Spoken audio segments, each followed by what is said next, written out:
cup of tea as well. Oh yeah, what have you got your own cup of tea today?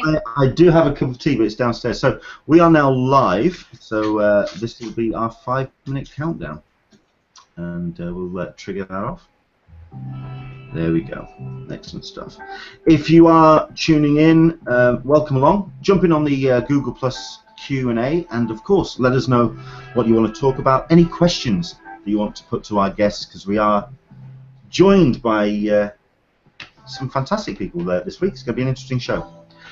Thank you again as well to everyone who sent in pictures to the 5-minute countdown. Send them in to pics@anenglishmaninsandiego.com. This is where I say to my guests, if you want to go and get a cup of tea or just wander around for 5 minutes, because yes, we kind of footloose and fancy free for a bit. And I think I'm going to get myself my cup of tea. Me too. Back a minute.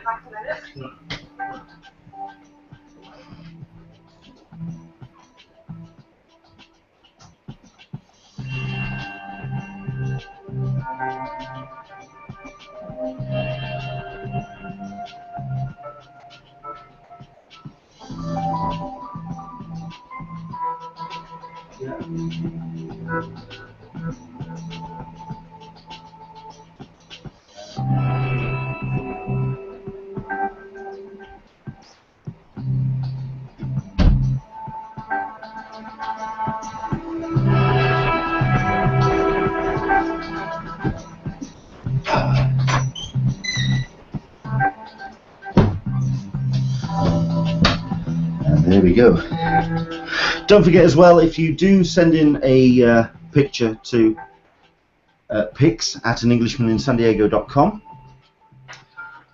you are eligible for a limited edition t-shirt, which we are getting printed up, designed by Dark Bunny Tees. But you have to get your picture in, and then we can put it on the 5-minute countdown. Don't forget, if you do want to share with your social medias that we're live, and let everyone know that we're up and running.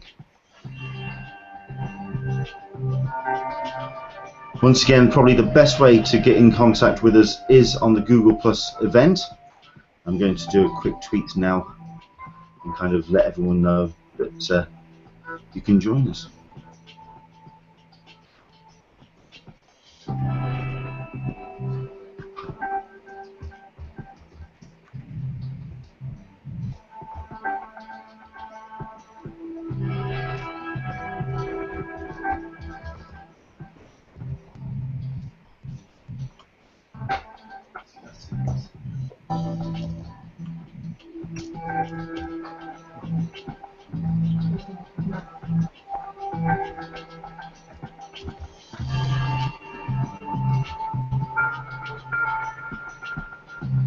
So Leonard, those topics that I had was briefly touching on a few minutes ago, those are certainly stuff that we can talk about at the end of the show today. Not a problem. You know, not straight into it, yeah. Yeah. Okay. Along with that is we've got a number of people who are things to start doing for San Diego. So we could talk about that too. And I assume that we're going to be talking about press today, what it involves being press, since yeah, absolutely. Yeah, since it seems like all of us are now, me being the newest member of the press. The press club. The press club. So I'm looking for tips and tricks. That would be sharp, pointy sticks. I can do that. Totally.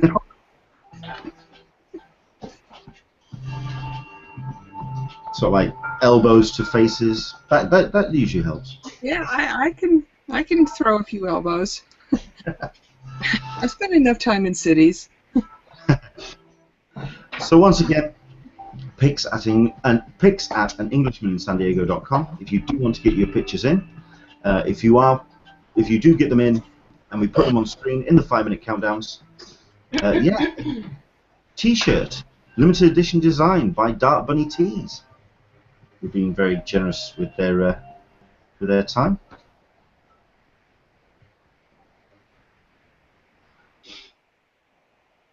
I think I might even got. There you go. So send in your pics to pics@anenglishmaninsandiego.com. Like I say, this is a limited edition T-shirt only for people who get their pictures in and shown on the countdown. Designed by the guys at Dark Bunny Tees. So yeah, very special. Excellent. Right. And there we go. Welcome along to Talking Comic-Con, a cup of tea with an Englishman in San Diego. My name is Leonard Sultana. It is now it's the 15th of May 2016 with 66 days to Comic-Con 2016. Is it 66? Yes, it is. 9 weeks and 3 days. The clock is ticking down. It's going to be an interesting show this week because we've got some fantastic guests, but don't forget, if you do want to get in contact with us and interact with the show, the best way to do that is using the Google Plus event page, or indeed using Twitter, using the hashtag #CupOTSDCC. We're going to keep an eye on that, so if there's any questions you want to send in, that hashtag. We're also going to be using a hashtag as well to give away the Dark Bunny tees for this week. We didn't give a shirt away last week because we were wanting to save ourselves after the fun and games of giving away a Daredevil satchel 2 weeks ago. However, we've got ourselves a new giveaway, and it's to anyone who is watching live. We're going to be giving away a T-shirt at the end of the Hangout.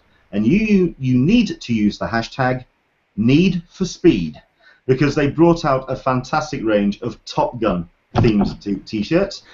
Do go to darkbunnytees.com to check out their fantastic range of shirts and apparel, and of course that Daredevil satchel, which we gave away 2 weeks ago. Fantastic. But the hashtag you need to use, you don't even have to send us a message. You can kind of put on a Top Gun GIF if you like. You can just kind of entertain us with whatever you want to attach to it. But the hashtag you need to use is #NeedForSpeed.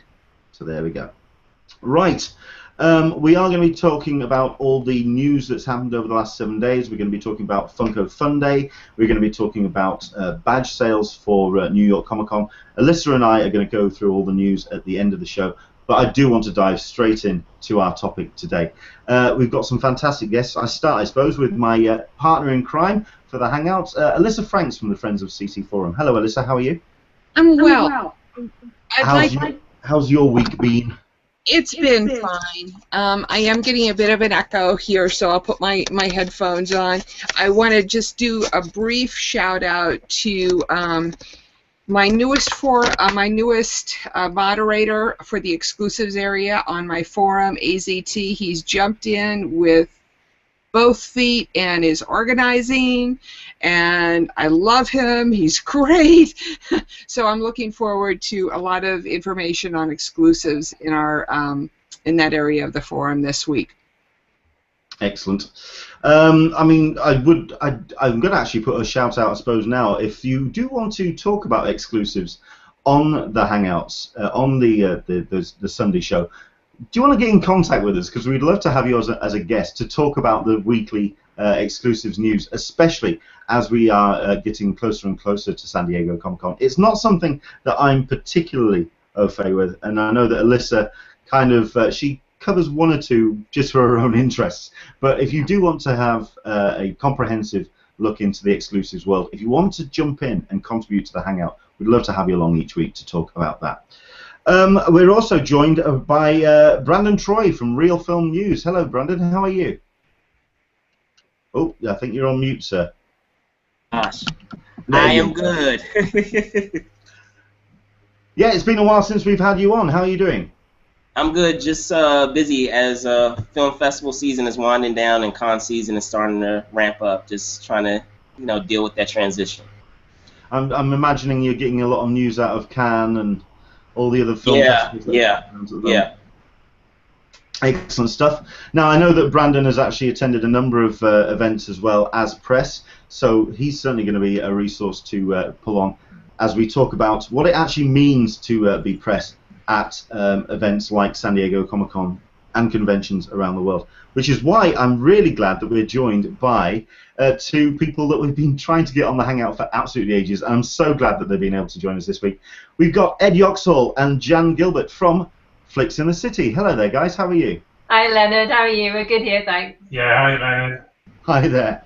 I suppose the best place to start is to actually ask you to explain what is Flicks in the City for people who perhaps don't know your work, which I'd be very surprised, because if you do go on and search for any Comic-Con related footage, especially from places like Bull H, you certainly know your work. But yeah, explain Flicks in the City in a bit of background.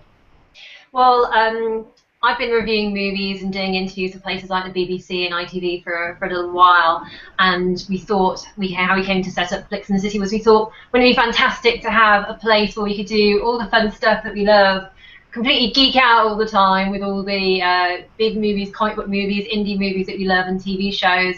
So we cover all that kind of stuff, all your comic book movies like BBS and Civil War recently, things like Jungle Book, and all the animation like Zootopia as well. We've got Angry Birds coming up.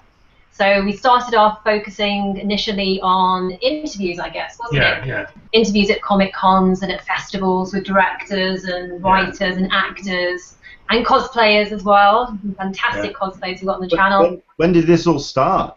This was a few years ago, yeah. 4 years ago, coming up to 4, I think. Coming up to 4 years now. And then we kind of added on along the way Comic-Cons, Comic-Con panels like San Diego, London. We started off in the UK with the London Comic-Cons, and I think so 3 years back we went to San Diego for the first time. Yeah, and that was incredible, And then after that also we've added in movie and TV reviews, Easter egg videos we do a lot of, because we're like mad Easter egg hunters, aren't we? Movie facts and TV facts, so crazy things you didn't know about movies and stuff. So a kind of range of things, really, So I mean, know that the actual site is very much geared around the video content that you produce. Who's kind of like the main instigator? Who's the one that puts all that together? Well, that'd be Jan, of course. She's the one behind most of the videos. But then, I mean, I do the edit. I film and edit basically. But Jan comes up with the ideas and writes all the videos. You shouldn't say yourself short. You can have ideas as well. Oh, no, we do discuss ideas, but you're obviously the one who keep behind it. Okay, so I mean, obviously you have that background in the film world. When did you actually start wanting to cover? I mean, you do cover a number of the Comic-Cons as well. When did you? I mean, have you noticed that kind of shift in your own coverage from kind of like the general film world to the niche? Which certainly with the interest in pop culture and Comic-Con movies or comic book movies.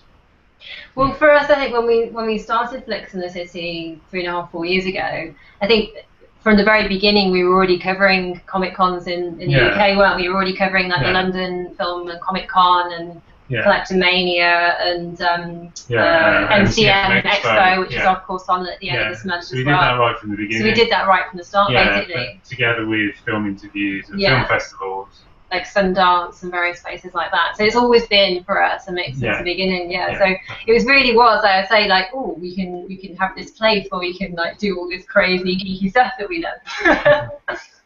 So I mean, I know that in the UK that you've covered it as press. I mean, have you noticed the difference between doing sort of like the press in the UK and UK events to the international stuff? Is it just San Diego that you go and visit? Yes, it has been so far. I mean, we'd love to cover the cons like New York and all around the US. The US has so many, doesn't it? And even the rest of the world as well. There's so many all over the show now, which is great, really, because wherever you are, it's not too far away. It might still be a little bit far away, but it's not like the other end of the earth for you. But which is fantastic for everyone out there who loves that kind of stuff, like we do. But I think it's more than like the difference between the UK and the US. It's more like each con is quite different. Do you know what I mean? Each one is run obviously by different people often, and therefore has its own feel and a different way that it's organised. Really. I mean, San Diego is its own special completely different to any other con, I guess, in terms of the the pull it has, the guests it can pull in. Yeah, I mean it's insane. Like you think about a couple of years ago when it was my first time covering All H last year, but you were doing All H at the beginning, didn't you? And the Avengers, like almost all of them were there. It was insane, the whole wasn't cast. it? Yeah, it was incredible. Yeah, it's amazing. And all the Star Wars guys. The Star Wars guys last year. It's just fabulous. I mean, and like I say, it was my first time doing Hall H last year. I was there for things like Deadpool, which was, I don't know if you were in there for Deadpool, Leonard. I was indeed, yes. Oh my god, wasn't it electric? Oh my god, it was insane in that room. I mean, everyone was like really dived just to see what it was going to be like, and then we saw the trailer and we were like, oh my god, we've got to see this again. So everyone was on their feet, stamping and shouting one more time, which was, to be there in that room at the time, it was electric, wasn't it? It was incredible, Well, I suppose that's one of the, when I've been speaking to people that we're going to be doing this show and talking to you, I think that's one of the big questions that I've been asked, which is how you kind of balance between attending as a fan and kind of getting swept up in the whole excitement of the thing, and then kind of concentrating on, oh no, I've kind of got to get the framing right on this. I've got to I suppose the question really is how you balance between attending as a fan and actually attending as press. Yeah, it's tough because we do enjoy the work. I mean, just getting into Hall H and getting to see all the panels. Although you're working, you're filming, you're trying to make sure you're getting as good a shot as you can, all that kind of thing. That's enjoyable, but it is work, and then straight away afterwards, we're working on, getting the panels out to people as soon as we can. So, it's a mix of the two, really, I'd say that, we get to, it's amazing things, and we get to be there, we get to see all these panels like firsthand. We get to meet some incredible people, during the whole weekend, the long weekend, on the preview night and so forth. We get to see incredible cosplay when you're waiting outside or go walking along and stuff, and they're always just, I have so much admiration for cosplayers. They're just insanely dedicated in a good way and incredible. From whatever level of costume, I don't care, how much effort or time you put in it. Obviously, the more you have put in it, the more amazing it normally is. But whether you've bought it or sourced it from somewhere, or whether you made it yourself, just talking to people and hearing their stories about how they put them together and their love for the characters and the shows that they're representing. We both love that, don't we? So we get to enjoy that, and we get to kind of look at the preview night and wander around Wednesday, which is a little bit more chill for us than Thursday to Sunday, which is like, crazy times. But like you said, just being in the room just being there is pretty fun, incredible. And to be honest with you, we get to sort of geek out on a lot of TV shows and movies that we both love.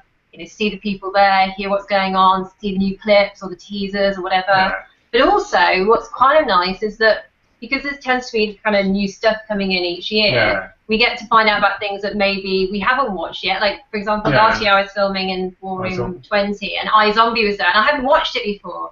And my God, that panel, if you haven't watched it or you haven't watched the show, I recommend both. The panel is hilarious. They are all on fire. They're a great cast. And then the show as well, after that, I was like, I've got to watch this show now. And now I'm just a super fan of that show. I love it. So when you went to, you've gone to Comic-Con as press. You say you've been 2-3 times. Did you go as an attendee the first time, or did you go straight in as press? We went straight in as press. We did. Because it was not long after actually we started. We started, and then we thought, well, why not? We kind of always kind of wanted to go and heard about it and followed it from afar. As you do if you're not there, and thought it was, so much cool stuff in so many different kind of areas. So we were just like, oh my God, it would be so awesome to go to that. So when we applied, we were like, oh, fingers crossed, that we get in, and we did. Yeah. I suppose the next question really is for yourselves and also for Brandon as well, and it's about the kind of level of kind of press access that you kind of indulge yourself in. Just to explain to people who perhaps kind of wonder what exactly you get as a press badge. When it comes to Comic-Con, you get a free badge, and you also get an inbox full of stuff. I can talk to that. So the thing that's funny, and I know you guys were talking, Leonard, you were talking about this before. I've come at it from, I've been on both sides of it. I've been going to Comic-Con since '09, and the first 3 years was as a fan, as an attendee, and then since 2012, I've been going as press. So, every year it's been, a learning process, and it's very much just like you said. It's you kind of get email blasted like a month out of all these, opportunities that are available, and it, that first year was a little overwhelming, but you year after year you kind of find out, what particular things interest you and what those niches are that you want to, tackle, and just being able to find that balancing act of what things are deal breakers that you absolutely have to do as a fan, whether you're going as press or not, and then other things that you want to also have for your subscribers and your readers. So one of the things that have helped for me is designating a day is a day during a con that's okay. This is a fan day. This is a press day. Sometimes it's, you really have to, and Flix, you guys can attest to this, sometimes there are opportunities to go to a conference, a press conference, or there's an opportunity to go to a press room, but that you don't want to miss something in one of the panels. And I mean, that happened last year where I was like, okay, I'm not going to miss the Deadpool panel. I'm not going to miss any of the X-Men stuff. And I had to make a sacrifice. I mean, I still did some press stuff. I still live tweeted and talked about all the things that were happening, during the event. I made that compromise, but I knew that I had to go to those panels on that day, and that was a deal breaker for me. So, it could be really hard because there's an opportunity to speak to a particular director that you really admire, or an actor that you really enjoy their work. So it's very much a balancing act. Yeah, there are certainly. You get more interesting stuff from the actual panels, or I mean, it's the one thing that I haven't done. This is my second year as press at San this time round, and I've never done a press room, and I've never done the press conference. I've always gone in for the panels. Do you get stuff from the press rooms and the round tables? Sometimes, I would say sometimes you do, but a lot of times they really want to reward those fans that wait, where they will not say anything during a press conference, and some things they mention in the panel, it's special just for fans that they discuss in the panel. So that's another thing where you really have to make that decision of, okay, am I going to speak to this director? Am I going to talk to this actor, or do I want to really find out what this particular studio has up their sleeve? Sure. I mean, I know that Flix, you put out some amazing panel footage, especially from San Diego last year and from the last couple of years, been just incredible. Do you, because obviously San Diego Comic-Con doesn't stream its panel content yet, really footage like yourselves is what people get to see if you don't get the chance to get into those rooms. Is that something that is a priority to get that footage, or is attending the press rooms? Because I know, Jan, you are somebody who excels on the one-on-one and the.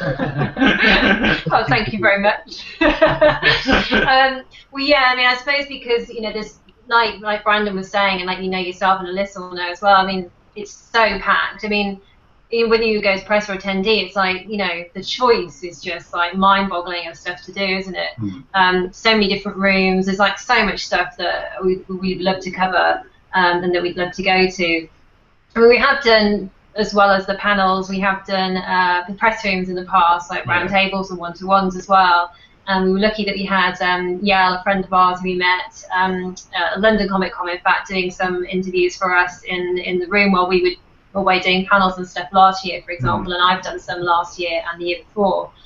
So it's a little bit of a mix-up, but we, I guess, concentrate primarily on the panels because, it's something that first of all, it's just flipping amazing to be there, as you know as well, Brandon, like you're saying, you've got to get through this Deadpool, right? Right, exactly. Well, I mean, that's another great question as well, because you same drill. If you are watching, when you attend as press, you don't get that a golden rope. It's not a special access pass by any stretch of the imagination. You brought out some fantastic footage of Hull H Saturday last year. When did you get in line? Oh my God! I know. You know what? I kind of don't even want to think about lines, because it's like imagine what they say about childbirth. Not having had a kid myself, it's kind of like you put it out of your mind, right? Otherwise, you wouldn't maybe do it again. It's a blur as well, isn't it? And it's also a blur because you know yourself, you can be on so little sleep. And I know, for example, on Saturday night, you were saying about doing the stuff on Saturday, like we'd filmed like all day Saturday. Yeah. Like I've been in on Saturday, I think, filming some stuff, and you've been elsewhere. And then you went back, and I was there at 8 o'clock filming all the Arrow and Flash and all of that stuff, which we both love because we watch all those shows, right? Yeah. And so then we get back about 11:30, midnight or something, and then we're up like editing everything from the day and that stuff as well, 2 or 3 hours of stuff for that. Yeah. So I think got no hours, 0 hours sleep on Saturday night. So like then on Sunday morning you're there going, oh my God, quick, we've got to get to Supernatural, quick, how are we going to get it? It's just. Yeah, I do keep looking through the Arrow and the DC panel footage from Flicks in the City, and keep expecting the camera to start dipping, start nodding off. I mean, the other question that I've been asked as well is, how on earth do you get that incredible footage? Now, I don't want you to obviously reveal any grand secrets, but is it just household equipment? I mean, or it's nothing. I don't think it's anything. I mean, I guess it's no, it's nothing crazy. It's the sort of thing professionals would use. We've got a broadcast level camera. It's not cheap. It's not like the high end either. But before we went to San Diego, we said, right, we're going to make sure we get a good camera when we go. So we thought, right, let's just get that camera we've always wanted. So we've got what we think is a pretty good camera and a good sound recorder. I'm just going to say, I think it's the sound where everyone's really impressed. Yeah, I mean, it's just you managed to get we try. I mean, we always aim. I mean, whatever we do, whether it's going to San Diego or whether it's a con here or whether it's the videos we make it at home, the Easter egg videos or reviews, whatever. We always aim to try and make them as best we can. We appreciate quality ourselves. We try and make everything as high as quality as we can, because I think ultimately other people appreciate that as well. And it's certainly the lovely feedback we've had on whether it's San Diego panels or other videos we've made, like reviews and stuff. It's always really nice, which is lovely to hear. Obviously, it makes you feel like the effort and the time that you put in. Doing something we enjoy, we've got to say. Certainly no complaints about it. But it makes it just a little bit more worthwhile, and it's nice you were saying before about do we put a president on going to the panels and stuff, getting out. It's nice to feel that that we're sharing some of that experience with people who've not been able to get there, or who've been and are just like able to relive like the excitement of being in that room for those for those panels, or you couldn't get there for whatever all the different reasons that everyone's got. Obviously, they're not going. There's only so many tickets. People try to go, or costs from going all around the world and what have you. And it's just lovely to think that people are getting enjoyment, watching our videos, and it's great to see the comments rolling in. It's fantastic. Excellent. Brandon, I mean, when you create your content, which do you find is the strongest that you get the most amount of mileage out of? Is it interviews, or is it the panels? And I mean, what's your process in getting the content from your cons?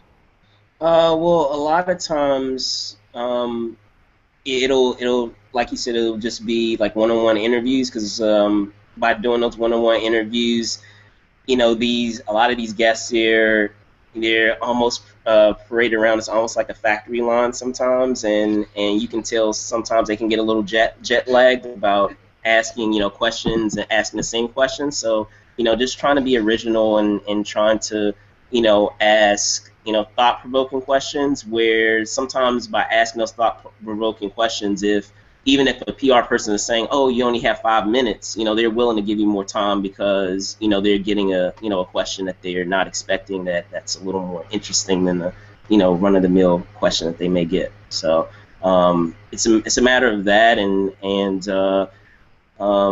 as I said, kind of just compromising within what I do as a fan as well.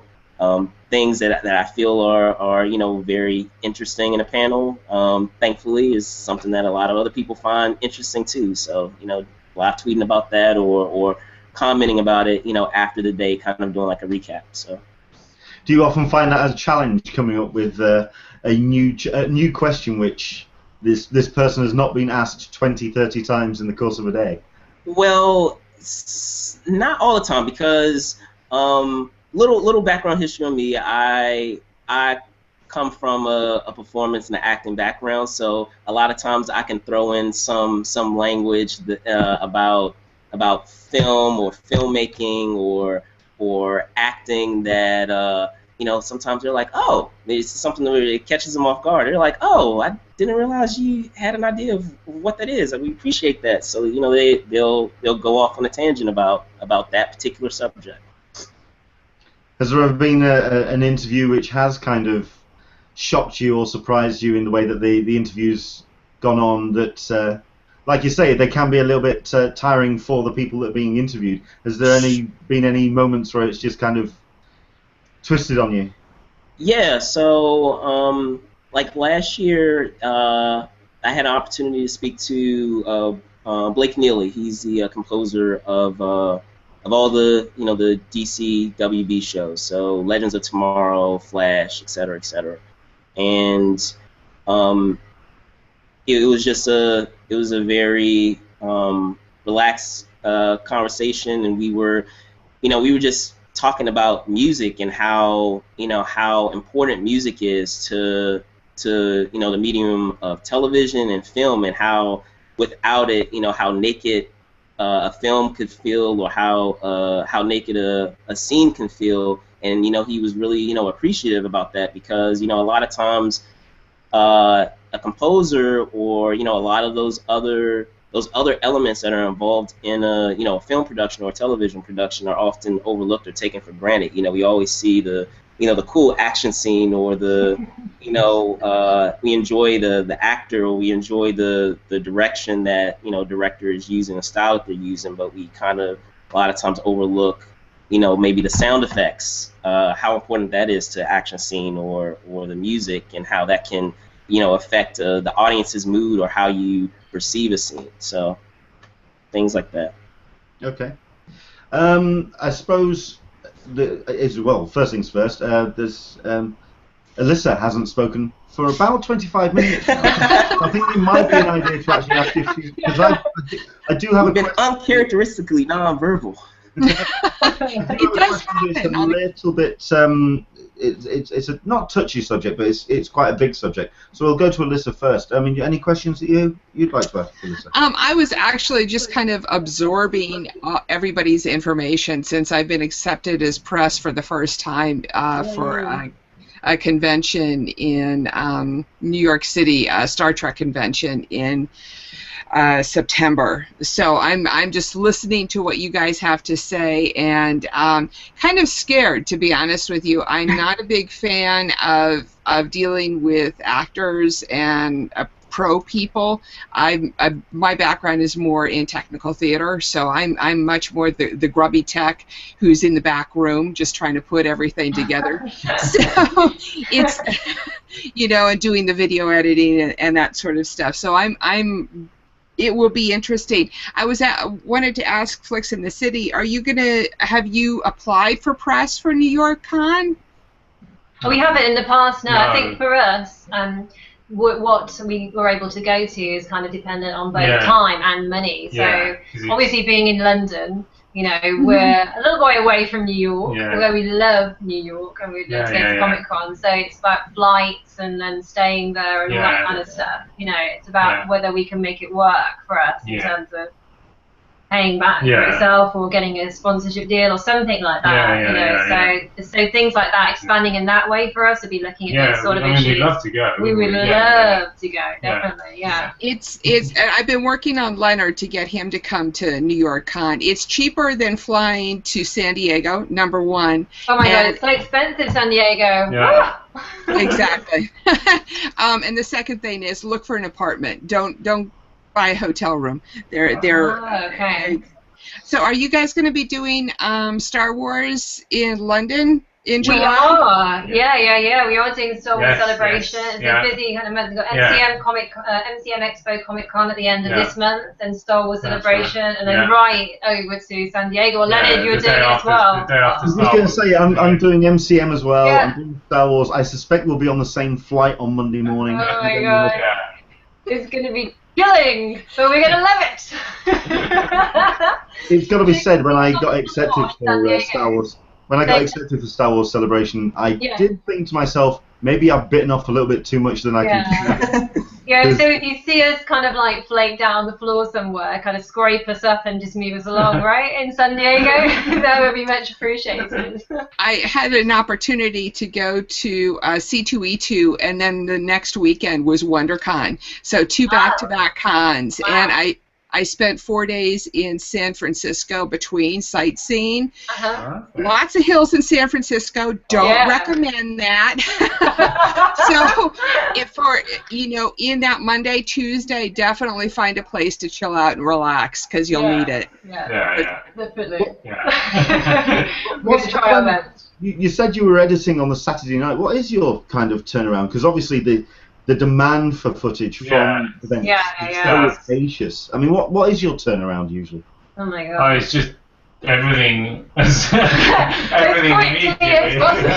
Everything yesterday and the day before, if at all possible. Because from the moment it starts on Thursday, I mean, we might, if we're in different rooms, we might have how long? 7 to 10 hours of footage or something from each room. Yeah, from each room. So it's like. So that's a lot of There's too much to do in one day or one night even. And then we got Thursday, Friday, Saturday, Sunday, Saturday late night. So we're editing the week after as well. It's not, the Monday to Wednesday, the week after Comic-Con's finished, we're still working, getting the rest of the videos out basically that we haven't had a chance to.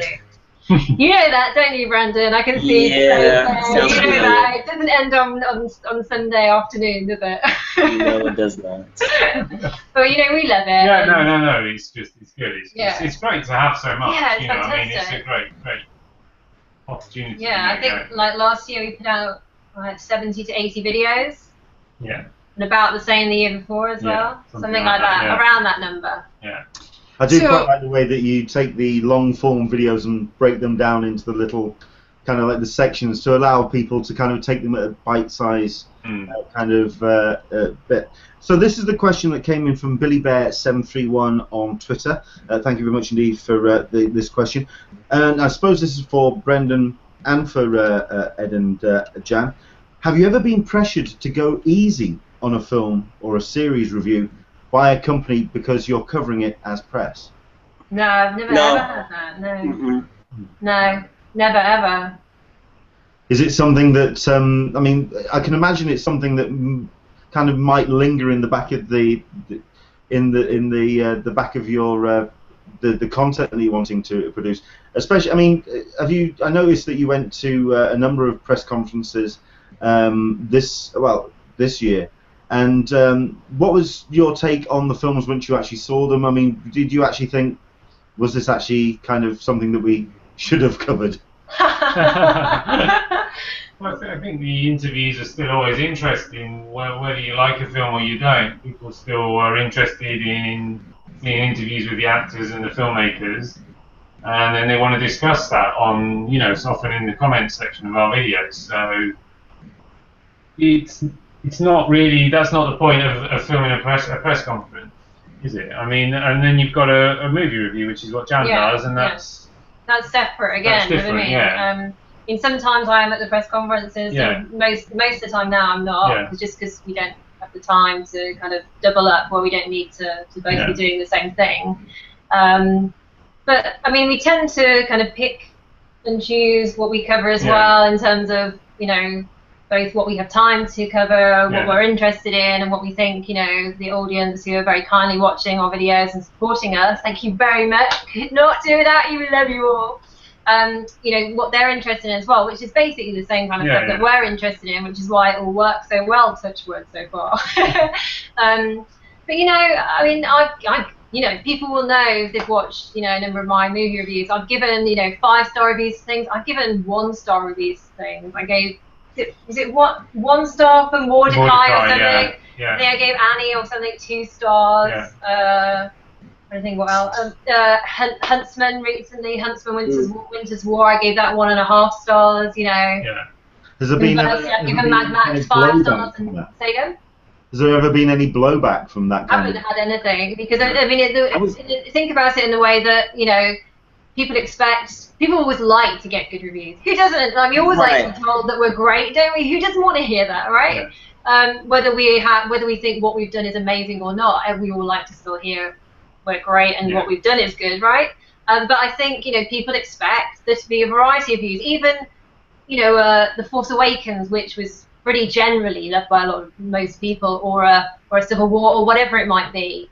You know, they're still going to have people who don't like them. Similarly, I've got movies that I enjoyed that came out and were slated. You know what I mean? You know, BBS did not get good reviews from critics. I gave it 3 stars. I didn't think it was. I thought it had problems, but, you know, I thought there was a lot to like about the film. There was things that could have been dealt with better. Some things could have been cut. Some things could have been put in. I didn't like the music. Blah blah blah. But I think at the end of the day, it's about saying honestly what you think about the film, and that's what people will appreciate, you know, and that's what, if people watch your videos or read your reviews or your news or your features or whatever, people know, right? People know. And also, although you can't always say, oh, hey, Jan or Brandon, they like that film, and they don't like this one, I don't really understand that, or they didn't like this other film, but they like that one. I mean, you can't always say, you know, you can kind of know what someone might or might not like, but you can never say completely, oh, you know, Brandon loves Star Wars: The Force Awakens, therefore he's going to love this film, because he might not. You know, it's all about how you react to a film on a day, how it makes you feel. It's not an objective thing. It's about a whole raft of issues. And I was completely in agreement with what Brandon said before. I'm sure he was the same about, you know, the people behind the scenes. It's not just about, you know, having a great or talented cast, which it can be as well, obviously, or a director. You know, you've got editors, you've got production designers, you know, special effects people, stunt people, you know, sound designers, musicians, composers, and art directors, and a whole other raft of people whose jobs aren't coming to my head right now. You know, costume designers, makeup people. All of these people go into making a movie, go into making a TV series, and, you know, even on, you know, a movie like Mordecai, which I thought was terrible, you know, it still had. It was, you know, it was still a good cast, you know, but it was a very unfunny comedy. But it was still, you know, you know, the production design was good, cinematography was good, all these things, you know. But it's just didn't work as a whole, you know. Similarly, you can have, you know, a very low budget film, doesn't have a lot of money or a TV show thrown at it, but it can still be fantastic because it's really well written. I mean, the writers, the screenwriters, for God's sake, they're really important, you know. So. Okay. I was going to say, can I add something to that really quick? I guess my thing is, at the end of the day, and I'm sure you guys would agree, Flix guys, is that it's really down to the relationship that you have with the PR person that's doing that particular film. If you have a solid enough relationship with them, you know, they'll respect how you feel about a project one way or another, as long as, you know, you stick to your druthers and you're consistent with it. And then a lot of times too, I know you kept commenting on the Johnny Depp film. So a lot of times the writing is on the wall. A lot of times when you're given an embargo on a review, a lot of times, and you're told to hold a review until like the day before, or sometimes the morning of the film. So a lot of times you already have a red flag from the get-go anyway, and you already are thinking, okay, why do I have to wait the day before review can be shown? Yeah, I mean, there's been films the way you've had like a midnight embargo and it's out the next day. So that's not a good sign. Red flag, red flag. When you look through the list of all the stuff that you are invited to, because like I said at the top of the chat, when they open up the press list email, which is what you are put on is an email list for every company that is presenting products at San Diego Comic-Con or conventions. So your inbox does get filled with all sorts of weird and wonderful things for you to go and check out as a member of press. What determines, I suppose this is kind of down to the balance between attending as a fan and attending for the site. What's the kind of draw when you look down that list of, okay, I really should attend that because of the site, that'll do good traffic, or actually I'm interested in that, I want to go and see that. How do you balance between the two? Brandon? I would say it's really geared towards something that I'm interested in.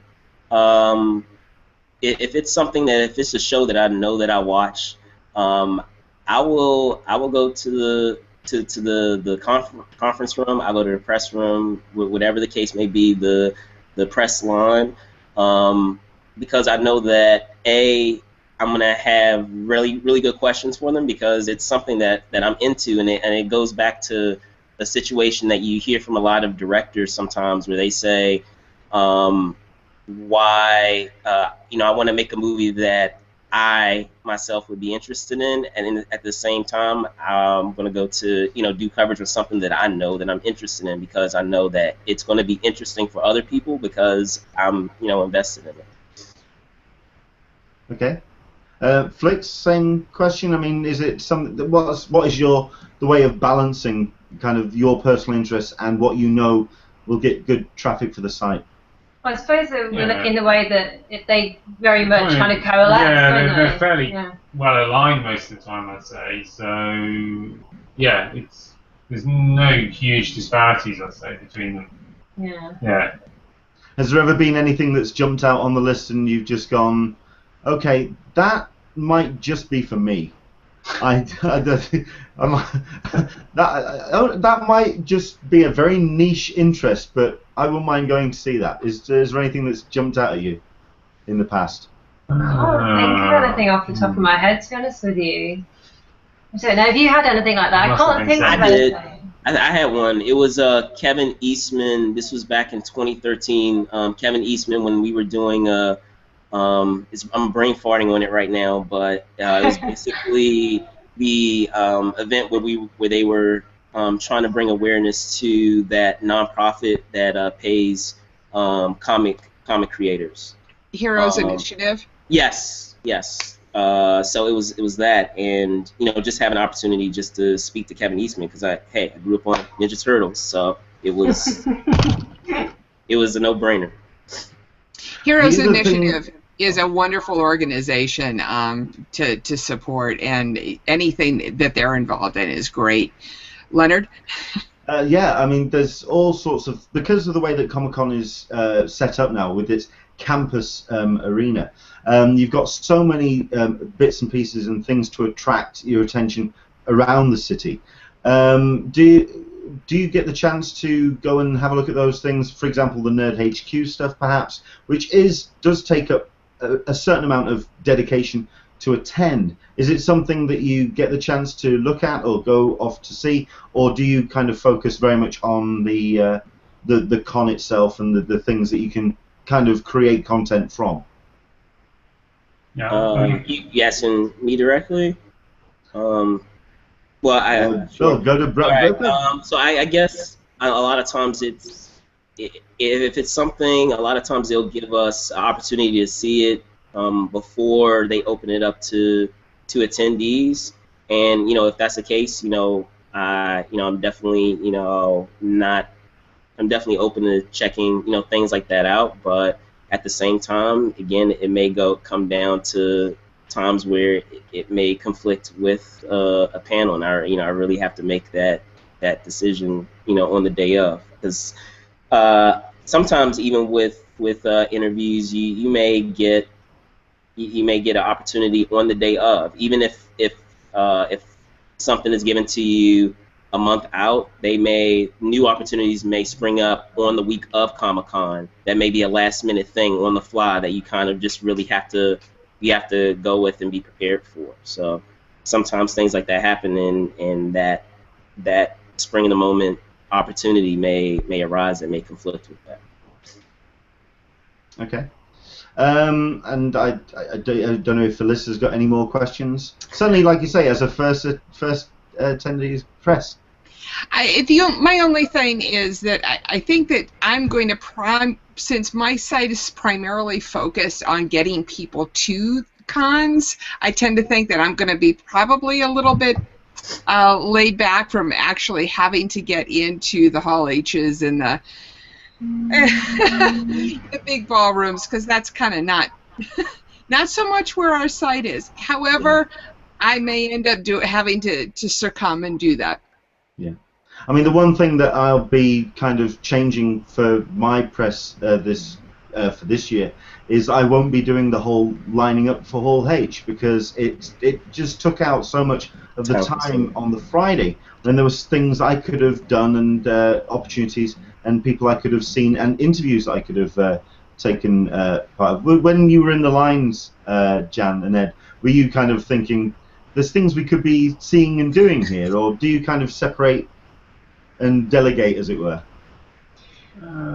You mean do we go to different things? Did one person line up and the other person go off and get footage, or did you tag team, or did you just? No, we do different rooms. I mean, we do one does Hall H, the other one does Ballroom 20. Right. Most of the time. Most of the time. Sometimes we might finish early in one room for some reason. Yeah, I mean, there are other things that we like to go to, but we just learned there's so much in Hall H and Ballroom 20 that if you can get into those rooms, you kind of need to stay there. Yeah, it's a bit, what it's like. It's kind of, it can be a little bit difficult to change rooms. Like we tried that a little bit the first time. The first year, I kind of went out of Hall H the first day to get George R.R. Martin, who was in another room, which was great. But then I just couldn't get back into Hall H after that. So, I suppose to wrap it up then, the question then becomes, is when you go to something like San Diego Comic-Con, is it work or is it play? It's both. It's both. I think you can take pleasure in the work and you can enjoy it. And it's fun work. And it's really good fun. Yeah, can't say anything different. Brandon, what's it like for you? It's definitely fun. You know, again, it's something that by the end of the week you're completely exhausted and out of it and jet lag, but it's definitely worth it. Definitely. I just wanted to say very quickly, if we could, just a shout out to some of the people we met last year and the previous years who were really good Q buddies with us, Adam and Tim, and also Solomon, and we also had mentioned Yael doing some interview stuff for us, and also Nora, who's done some stuff on our site before, so it was great to meet them and have them there for us. They were fantastic, So it's just nice meeting people in the queue, isn't it? You meet some great people in the queues, So you're going back to San Diego this year? We are indeed. Yeah. Anything that you're kind of looking forward to seeing? Oh God, I can't wait until they start releasing like what's going to be. The kind of week or two before, and it will kind of start leaking out. I mean, I guess all the DC stuff will be there, I hope, on that night, because that's always really good fun. They always do something crazy, like come out in their costume, or I think the first year Stephen Amell was doing his, someone out in the audience asked him to do the intro to Arrow, which was just amazing being there and hearing that. So, God, in all the big movies, I wonder if, do you reckon they'll have things like Suicide Squad, or do you think they're done now? I was thinking of that, actually, that we may possibly get Suicide Squad. Fingers crossed. I really hope. Because this will be DC's opportunity to really make a statement. I mean, they had an opportunity to do it last year, but now with everything that we're hearing with Marvel and with 20th Century, now they really need to kind of put the pedal to the metal and really take advantage of it. So that would be a good way to do it. Wonder Woman, sure, totally. They could bring Wonder Woman. That would be really good as well. Excellent. Definitely. And hopefully Marvel will be there, because they weren't there last year. Yeah. Well, I mean, there's fingers crossed for whoever's going to show up, especially considering that 20th Century Fox have decided to pull the plug on their Hall H endeavours. So curious to see who's going to fill the vacuum and who's going to own Hall H this year. Excellent. So we'll be looking forward to seeing the Flicks in the City footage from 2016. I suppose the best thing to do now is point people to where the best place to find your stuff. Where can people find Flicks in the City online? Yeah, well, just go to YouTube and type in Flicks and the City, and our channel should come up. Just make sure you subscribe if you're not already. And yeah, you get all the latest videos leading up to Comic-Con, and obviously when we're there. And yeah. Of course we're on Twitter as well, yeah. Yeah, Flicks City we are on Twitter. Or if you just search for again Flicks in the City, we'll come up on Twitter. Yeah. And we're on Facebook as well, Flicks Yeah, in the City. yeah. So you can find us in all those different ways. Excellent. And Brandon, where's the best place to find your content? So you can find my stuff at Real Film News, so Real with 2 E's. I'm also on Twitter at Brandon Troy RFN, on Pinterest. Yeah, I have a couple of things coming up. So we have Awesome Con coming up very soon here in DC, which should be exciting. I'll be doing it as press, and I will be moderating the panel for about Arkham Asylum, so that should be fun. Yeah, so other than that, I guess I'll see a lot of people. I guess I'll see a lot of you guys. Yeah, definitely. Comic-Con. I think that's one thing that I'm a little bit nervous about this year is because, like I say, I'm not going to be doing too much of the lining up stuff. I'm going to try and fill my time with getting as much experiences as I can, and like I say, the press rooms and whatever. It's just actually catching up with people, because I can imagine I'm just going to be pinballing all over the San Diego. So it's going to be curious to see how I'm going to actually do this year. I'm feeling it's going to turn into this bit of a mixed blur as I go throughout the course of the week. So I'm looking forward to it. Right, thank you very much indeed for joining us. If you want to stick around and talk about the other news content that we're going to talk about, you're more than welcome. But if you want to enjoy the rest of your Sunday evening, you can duck out at any time. It's entirely up to you guys. And of course, joining with the conversation. But thank you very much indeed for joining us. Once again, we are giving away a T-shirt from Dark Bunny Tees. Again, do head to darkbunnytees.com to check out their T-shirts, which are movie-themed, always really subtle, really high quality. They do mail out across the globe, and they're fantastic. Do check them out at darkbunnytees.com. The shirts that they released this week are Top Gun themed, and we are giving a Top Gun T-shirt away today. If you do use the hashtag #NeedForSpeed, we're going to give away that T-shirt before the end of the show today. So, Alyssa, let's discuss the news of the week. I understand you have a list for us. I do have a list. First off is tickets, and we could just start right in by talking Funko. Funko. Oh my, Funko. So, contrary to last year, they've announced when their ticket sale is going to be, and it's going to be this Wednesday at 3 p.m. Eastern Time, which I guess is noon Pacific Time. In the past, they've just opened it up, so people just kind of had to be in the know and do line buddies and the like. And this time, they've announced it, so I'm somewhat concerned that we may be dealing with crashing websites. So we're keeping our fingers crossed for Funko.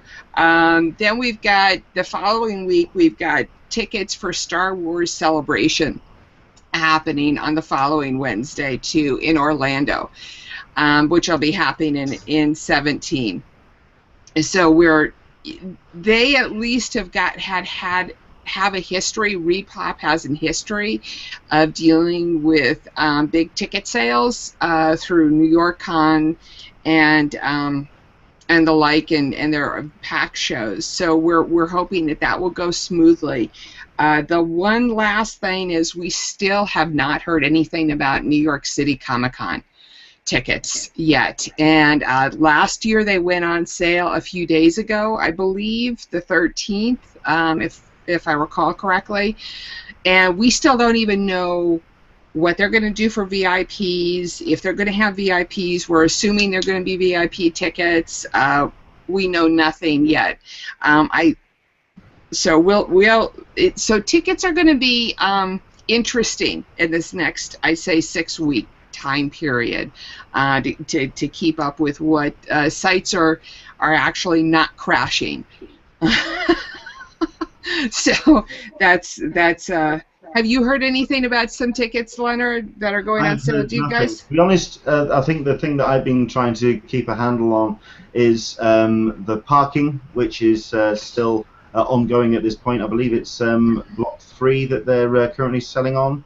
So those are filling up nicely. And of course, I've been trying to keep an eye on hotel waitlist, which is just the absolute nightmare of everyone's experience this year. It's going to be something that we're going to be talking all the way up to Comic-Con 2016 and beyond. The way that it's been handled, the fact that nobody has heard again. We keep saying week after week, maybe this is the week that we're going to hear something about the wait list and about people being allocated. Before we came on air, someone actually asked, has anybody heard anything about hotel swaps, about that community that does build up around this time for kind of negotiating and getting the room that you actually want. When nobody knows what hotel they've actually got yet because of the absence of a wait list, it's just getting, I mean, like I say, we're 66 days. 9 weeks out, and still a large chunk of people are just without hotels. The thing that's getting me is that Mission Valley hotels haven't opened up yet. Well, you know, I saw a wave from, I think, yeah. He's just waving goodbye. I mean, well, we're getting into the technical stuff. I could totally understand them leaving, but yeah, I mean. Correct me if I'm wrong, and I could be wrong about the Mission Valley because I haven't been kept up on it, but it's my understanding that they haven't reopened yet. Is that true, Leonard? Correct. Yeah. What's up with that? Why can't... It doesn't make any sense to me why it isn't. Yeah, this is very much a broken record at this point. This is we can pretty much copy and paste what we've been saying for the last month now. It's just gotten rather insane. So let's segue into what you can do for Comic-Con. We've got a number of people who are talking about picking out T-shirts for Con because, you know, some people have a SDCC problem and must obsessively plan for all of these things. We've got a group of people who are working on their snacks. I personally already have a box of snacks that I'm going to be bringing with me for my bag because, yes, I'm one of those SEC obsessed people. The other thing was getting your comic list together, inserts for your shoes, SDCC Fit, NYCC has joined SDCC Fit. Absolutely, Brian from New York from Reed Pop actually was talking about dad bod. So so how has your training been, Leonard? I've been doing walks. I've been going on walks for half an hour, 45 minutes at a time. I've gone every day this week. I've gone out and gone walking. High five. I would make another recommendation. I would, if you have an opportunity to do this, get a bike. If there's a place that you can ride a bike to it. So that's another way to indirectly, get your endurance up and get in shape. Yeah, my bike is currently in service. It's no, it's in service. It's hopefully should be sorted for Monday, Tuesday. So no, I'm back on the bike as well. I'm a big fan of getting on the bike. So yeah. People may not know this, but I do work for a company that sells Lycra clothing for people who actually wear Lycra anytime soon. For bike riders. So, one other thing is I am doing a TSA pre-check. this year, given all of the nonsense that's been going around recently about getting on planes. I was going to bring this up because I was doing my usual Sunday morning thing of just sitting there with my bowl of cereal and doing the news headlines.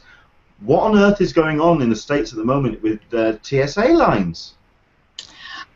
I don't quite understand it. I think there was a computer glitch that's kind of snowballed. The TSA has said they're going to hire more people. Apparently nobody wants to work for TSA. Go figure. I mean, I don't know. But the point being is that they want to hire too few people to actually do the job that needs to be done. So I'm going to spend my money and skip the lines because it's a nightmare. I almost missed my flight a couple of times in the springtime because of the god-awful lines at Midway. If you have to go through Chicago, don't go through Midway. If there's anything you could do, because they're hellacious. One other piece of news which I don't know if is on your list, but I think it probably is, but I'm going to jump to it. That Nerd HQ has announced they are returning to San Diego Comic-Con. They are returning to the new Children's Museum. Like I said, when we kind of heard that Nerd Machine were returning to San Diego and they've been checking out venues, that they were looking into other venues. That New Children's Museum was particularly expensive for them last year. Sorry. However, apparently they've negotiated a deal. New Children's Museum enjoyed the influx of attention that Nerd HQ brought to them. So yes, they are returning. This was announced 13th, so a couple of days ago, on the Nerd Machine Twitter. Looking forward to it. Very interested, as always, to see who they're going to get as special guests. As long as they get their RFID tag things worked out. That was hellacious last year, but hopefully this year they'll have it together. And, you know, because that's... But yes, looking very much forward to their list. Had an opportunity to go see a show last year, and I really enjoyed it. People have been asking me when your people will be announced for Nerd HQ. As always, you'll probably find out who is announced for Nerd HQ the week before Comic-Con. Unfortunately, the way that Nerd HQ works is they kind of organize their talent time around the panels and attractions that have been allocated by San Diego Comic-Con. So it's when somebody is free for an hour, then they can pull them out to do the panel at Nerd HQ. The good thing, of course, Nerd HQ does live stream its content, considering that the tickets for the Nerd HQ panels go like that, because they are just so incredibly popular. And at the end of the day, we are only talking 250, 300 seat rooms, so it's very intimate, it's up close and personal, but they are a lot of fun to attend. The one panel of theirs that I will be actually trying for this time round, if anything, just to see exactly what he's going to talk about, is Nathan Fillion. Considering that this week Castle was cancelled, his pride and joy, his baby. So if I can be in the room as 300 people just go, do Firefly again! So that could be interesting to see. I'm curious to see how they're going to do Nerd HQ. But it was a success, and they did raise so much money for Operation Smile last year. So excellent stuff.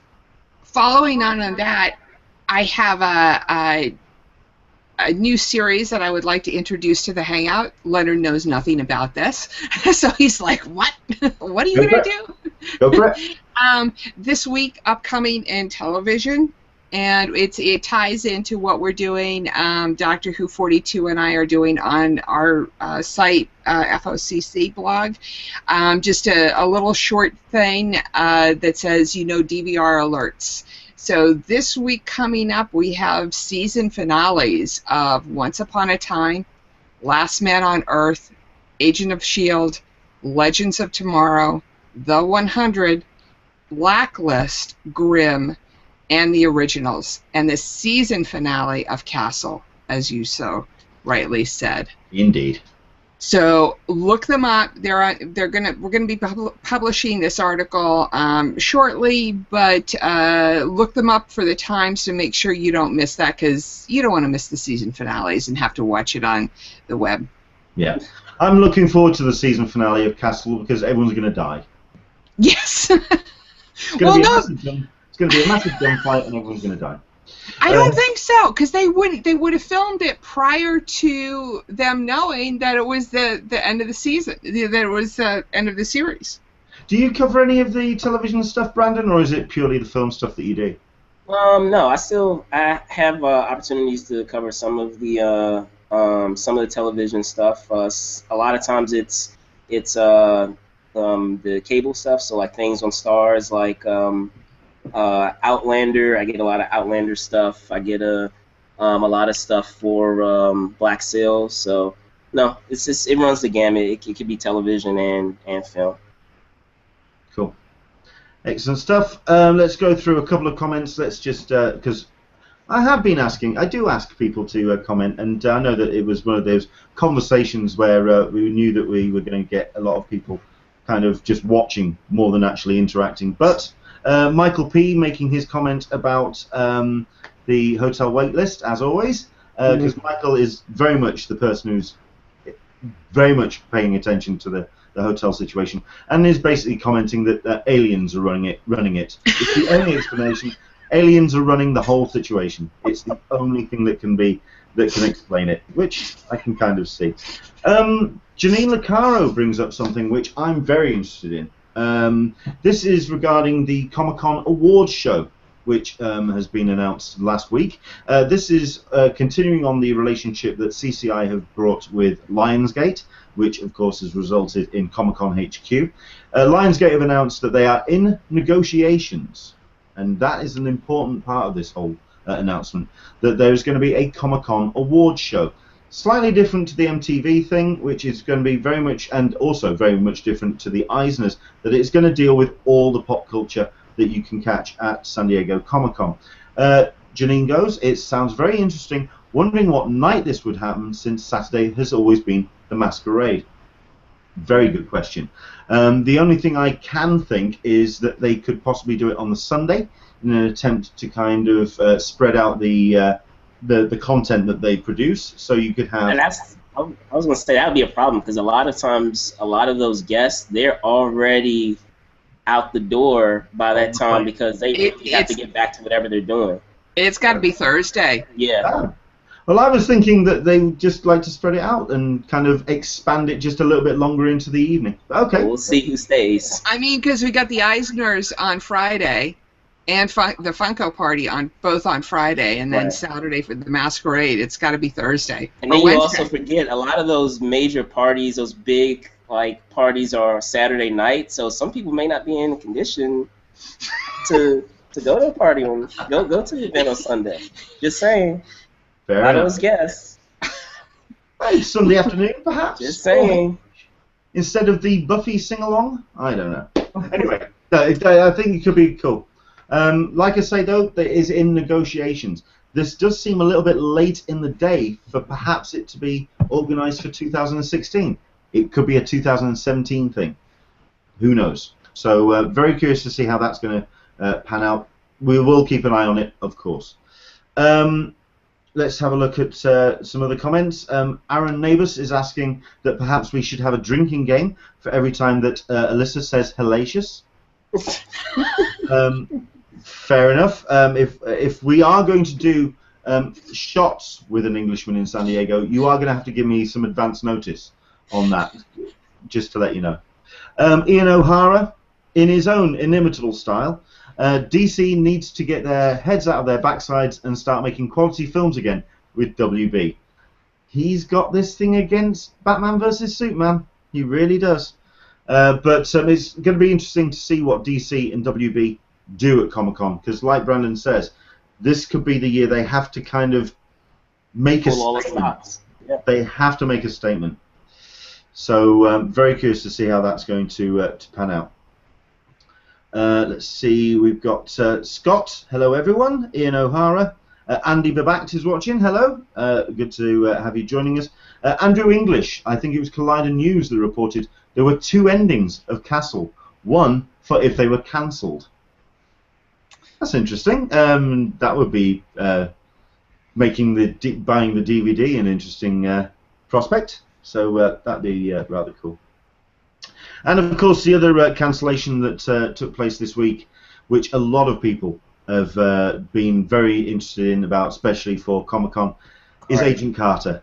I was sad and disappointed that Agent Carter got cancelled, says Janine Lecaro. Considering that a lot of people were looking forward to a Netflix style panel and having the television end of Marvel showing up, considering that with this it would be just made Agents of S.H.I.E.L.D.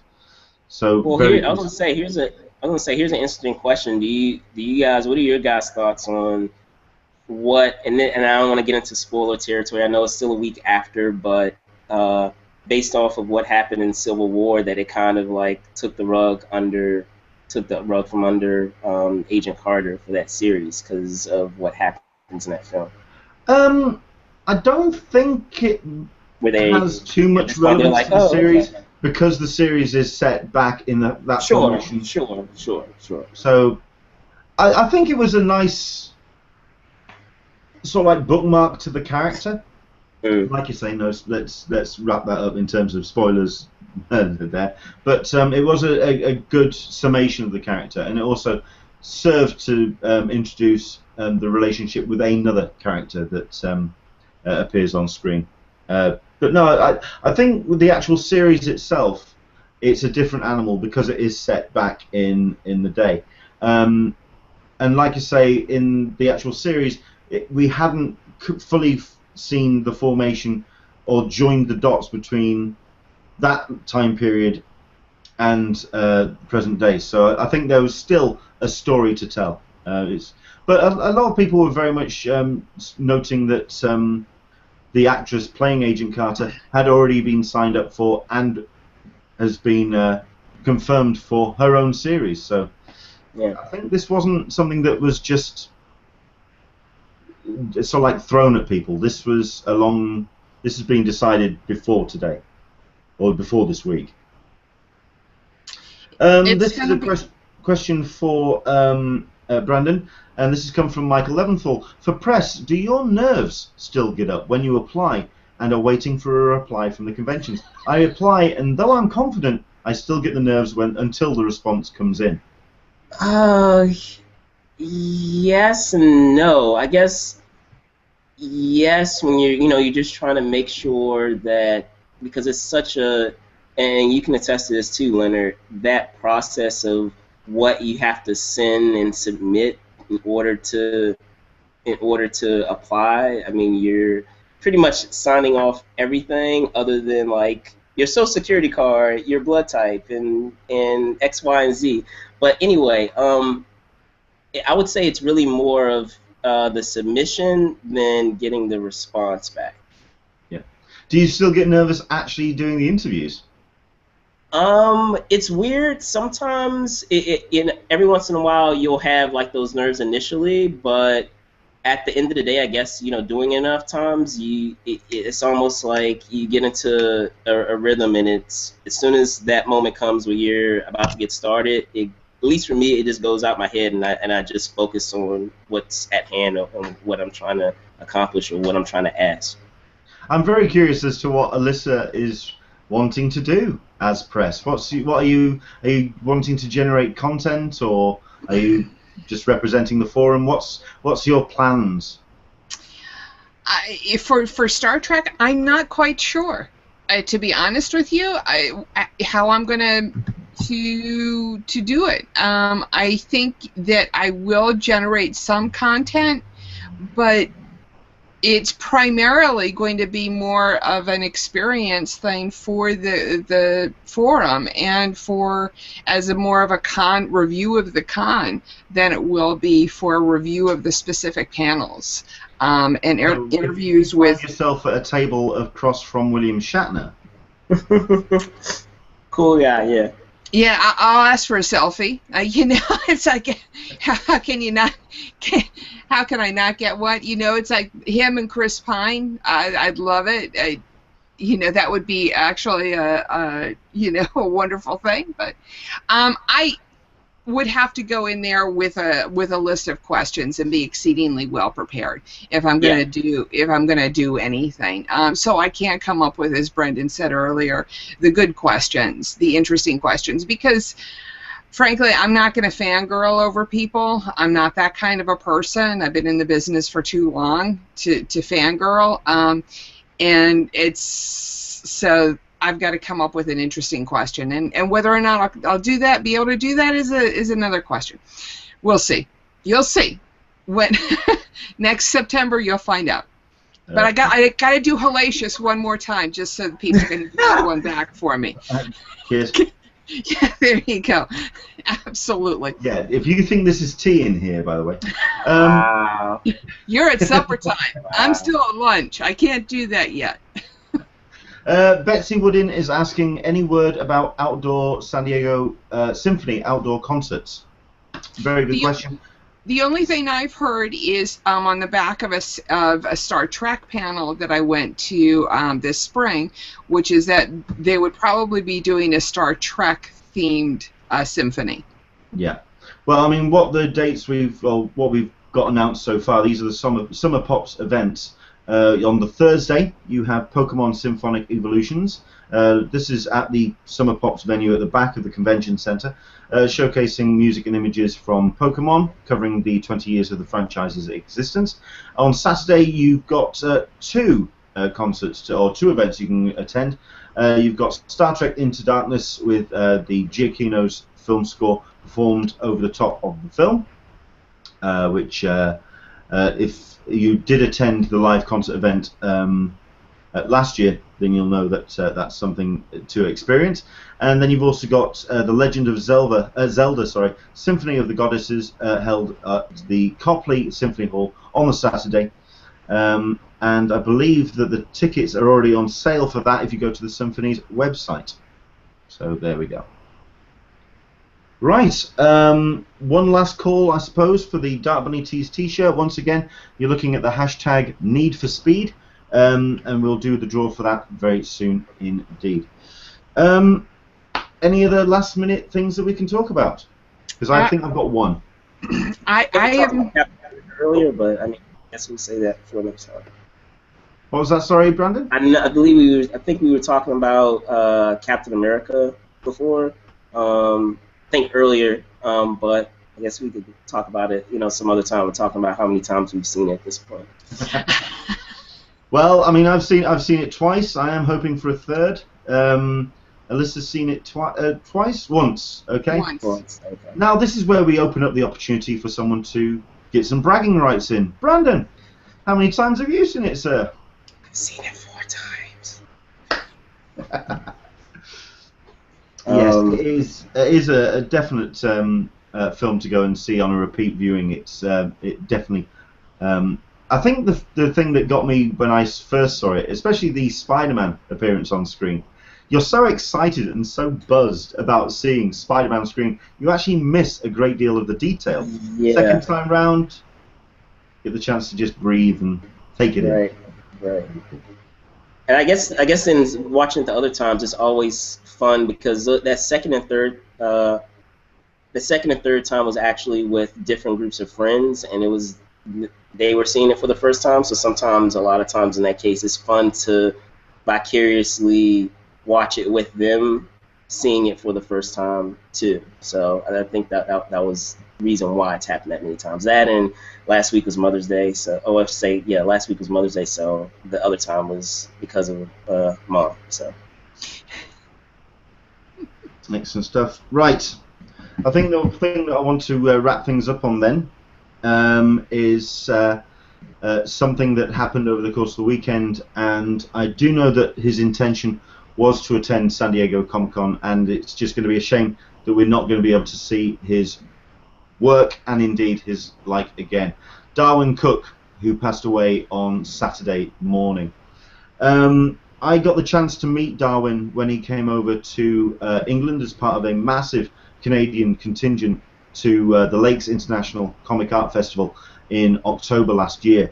The one thing that struck me in meeting the man was a very dry sense of humour, very gregarious. You could tell that he was a man of absolute passion, not only about the work that he put to paper, and also to influence in terms of New Frontier, the film, and all the other works that he put his fingers on. It's going to be a shame that we're not going to see him appearing at San Diego this year, and all I can say is, on behalf of the Hangout, our sympathies to his family, and do celebrate Darwin Cook's work by heading to Comixology or going to your local comic book shop and buying the fantastic work that he put together. New Frontier, Solo, the Catwoman works that he's done.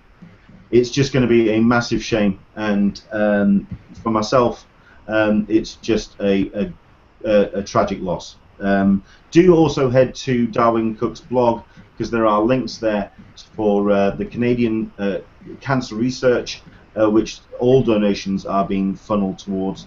If you were a fan of his work, do head to his blog for all the official word from the Cook family. I think that they're also requesting donations be considered for Heroes Initiative too. So just I don't think it's just for the cancer research, but also Heroes Initiative, because they are a great organization that support a lot of the creative talent that we all enjoy, and what's the basis for pop culture. Yeah. Dark Bunny Tees.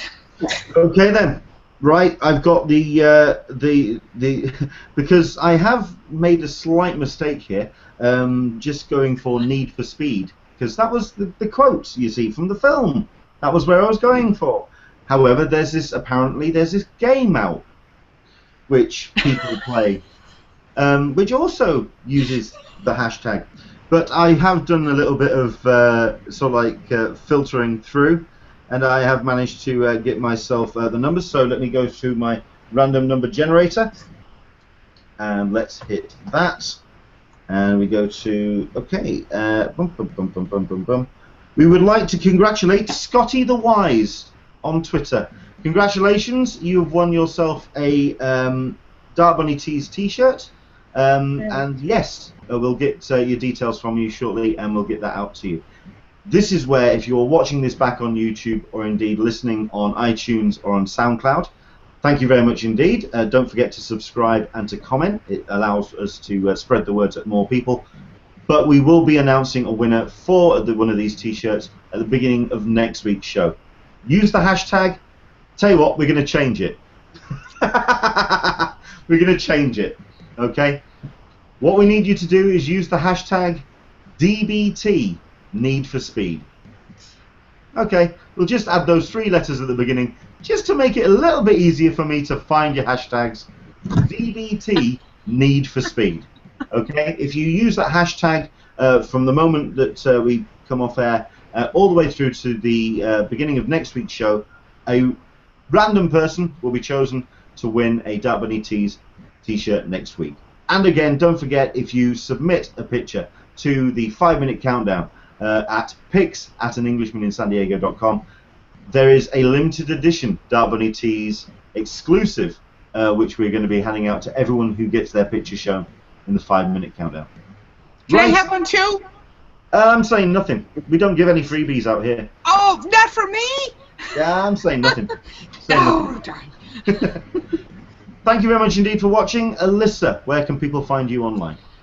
friendsofcc.com/forum. Type in Alyssa and I will pop up. PM me. I am also on Twitter at friendsofcci. Excellent. Brendan, where can people find you online, sir? All right, so Encore. You can find my stuff on Real Film News with 2 E's. I'm on Twitter, Brandon Choi RFN, Pinterest, same thing. And be on the lookout, because there will be some cool stuff, as I said, coming with AwesomeCon. There will be a lot of press coverage that I'll be doing on that show, and panel moderating. as well as Spartacon that will be coming up in August. And I'll be there for New York Comic-Con for the first time, so that should be interesting as well. And lastly, also be on the lookout because I am in the process of doing a series. It may be on the Soul screen, so I will keep you posted.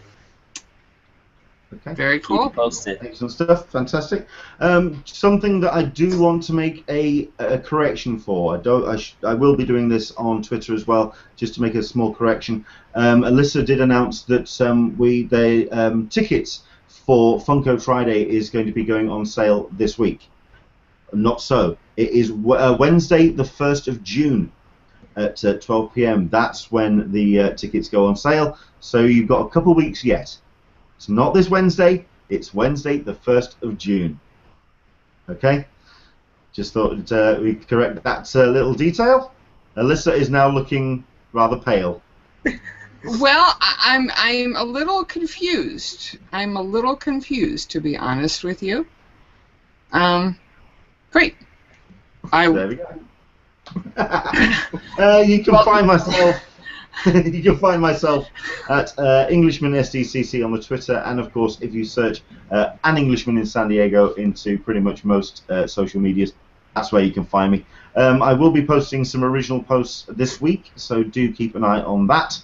I'll also be announcing the winner of the pair of tickets to the Baker Street Babes party on the website. I believe Monday or Tuesday we're going to be announcing the winner for that particular competition.